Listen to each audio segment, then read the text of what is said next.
Well, hey guys, so look what I'm doing here.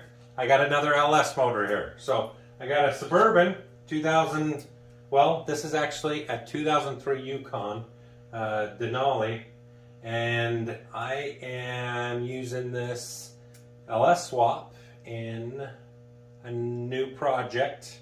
I am not doing it right now, but I am pulling the motor out, putting this aside. I don't have room to store this car anymore. I bought it a few months ago and it's been sitting here, and it's time to pull the motor out and everything I need out of this for a swap. So I'm building a Jeep for my daughter. It's a 2007 TJ Wrangler, and I'm doing an LS swap in it. So I'll show you guys some pictures of it. It's just a shell. It needs a ton of work, but that is later in the year I'm doing that. So I got some other projects, and I actually got a surprise for you guys, especially you square body guys. And I'll show you that in the next week or so, so stay tuned. But today I need to get this motor out. I've already pulled all the wiring out. Here, let me kind of show you guys. I have already gutted the dash out, and you guys have seen this. I've done like 4 of these, and I shot videos on at least 2 or 3, but this is all the harness, the pedals, everything out from underneath the dash, even the column. So I'm going to try to use most of this, not any of the controls or anything, but all the drivetrain that runs the steering, the starter.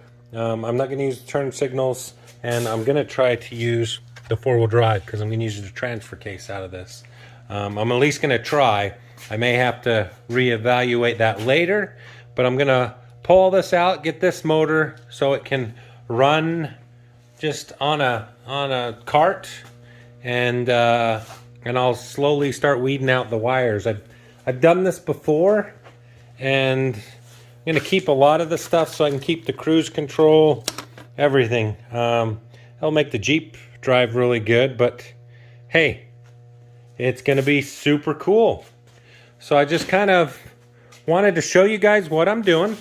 And yes, this might be a little too much horsepower for my daughter. She is turning 16 in a year, but we're going to get the car built. It's going to take a good 6 months, I feel, and she's going to be helping me on that. So that's a video in the future that you guys are going to see, and many videos, because we got to do body work. So I'll show you some pictures, like I said, and we'll just flash them throughout the video.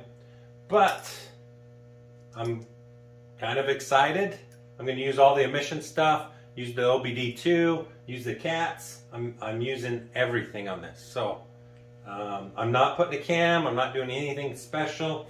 I am going to go through and go through the computer and reprogram it and kind of detune it a little bit. Once I get it all operational and I hand it over to her, it's going to be detuned. So should be fun. But thank you guys.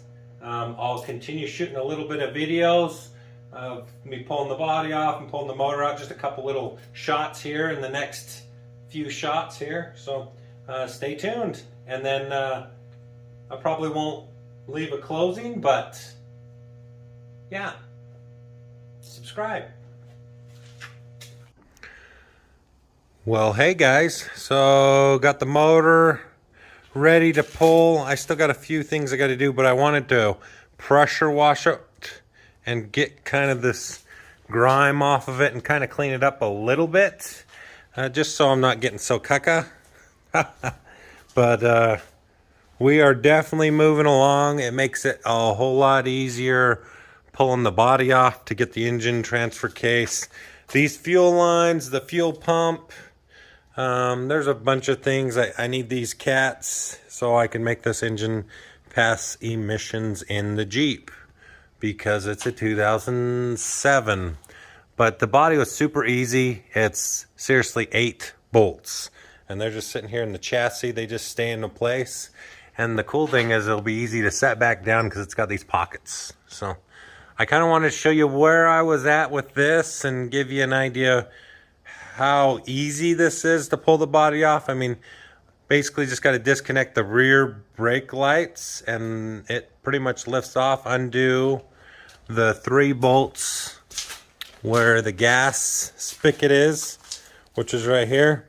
You just undo those off the body, and everything else just stays intact, even all the heater lines and the air conditioning lines that go up to the firewall.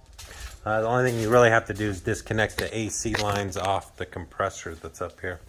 So that is about it. It's really simple. Well, and of course the steering column, but I already took that out. So, and the brake booster, but cool. I'm gonna get this pressure washed and then I'm gonna start cutting some of the stuff out. So, cool guys. Well, hey guys, I got the motor all wrapped up here. I even got the steering column, the gauges, everything in here, all the wiring out of the car. I just kind of wanted to wrap it all up to keep it contained. I got the transfer case, transmission under here, even the exhaust with the catalytic converters. I've got everything. So I just did this because it's going to be a while before I get this ready to go in the Jeep. It's going to take a little bit of time, but I just wanted to show you guys where I was at because I didn't quite get the rest of the video filmed, but this is the conclusion of it. So thanks guys, I appreciate your time and you guys are awesome.